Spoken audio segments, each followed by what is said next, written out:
engaging legislators, regulators, industry captain, host communities, and the expert to chart a legislative pathway for the sector.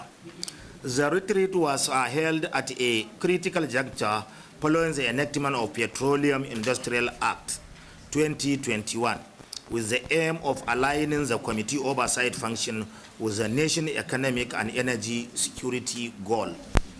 Deliberation from 6 technical presentations and a facility visit in Roma, Eleme, fertilizer revealed significant challenges, including revenue leakage and a lack of transparency at NNPCL, regulatory overlap between agencies, the underperformance of state-owned refineries despite massive investment from the federal government, environmental degradation in host communities, and the urgent need to investigate to navigate the global energy transition amid declining oil revenue. Consequently, the committee resolved on a robust action plan centered on 5 pillars: enhance fiscal transparency, including forensic audit of NNPCL and the enactment of Downstream Petroleum Transparency Act; regulatory reform to resolve interagency conflict and the enforcement compliance; infrastructure and safety intervention to address refinery malfunction and formulate a national safety protocol for product transportation; host community and the environmental justice through strict enforcement of PIS, host community provision, and creating a legal framework for just energy transition; and strengthens legislative capacity for effective oversight.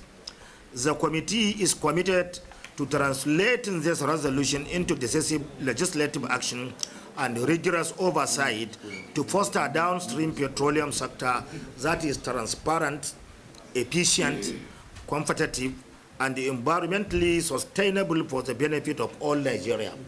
This is what we discussed, and this is what presented to the members of our committee.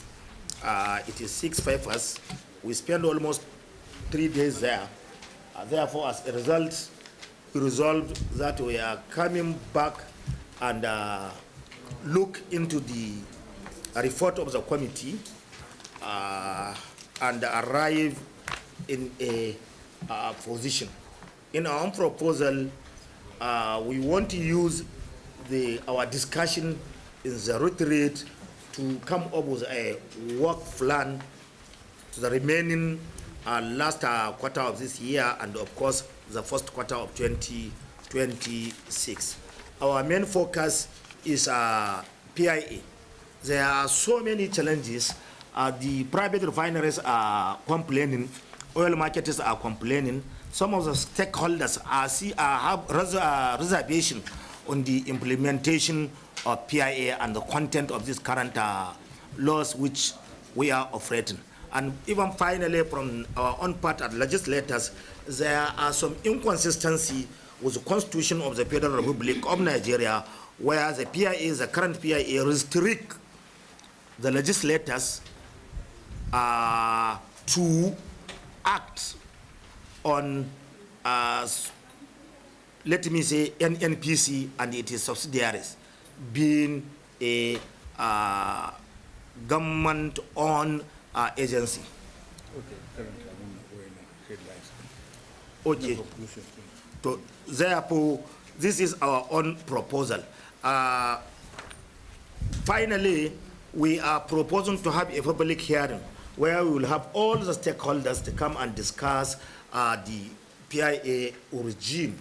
We don't want to come up with our observation, but we will allow the stakeholders to come and deliberate and tell Nigeria what they are feeling and what are their observations on PIA. Therefore, we have some recommendation. My attention has been drawn to the recommendation which we hear. There are some headline and the report is in our own file. Practical recommendation and the communique, page 16. On fiscal transparency, accountability, and revenue optimization. Therefore, forensic audit of NNPCL and refineries. Second, enactment of Downstream Petroleum Transparency Act. Strengths oversight mechanism for NNPC, which is very, very strategic, in line with the Constitution of the Federal Republic of Nigeria. Then B, regulatory reform and sector governance. Resolution of regulatory overlap, mandate enforcement and sanction framework, injection of competition and market drive. Then C, infrastructure production and safety, investigation into refinery malfunction and local refinery challenge, national oil transportation safety protocol, accelerated gas commercialization and flare reduction. D, on host communities, environment and just transition, strict enforcement of host community provision, PIA section 235. Then legislative framework for energy transition, promotion of just transition and diversification. E, on legislative capacity and stakeholders engagement, enhance legislative capacity building. Then putting under the final structure, stakeholder participation.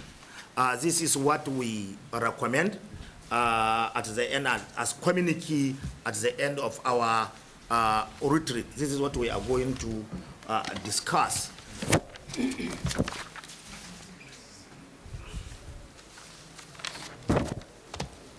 Then I think we can call, at this juncture, I will call for our friends, press, our supporting staff to give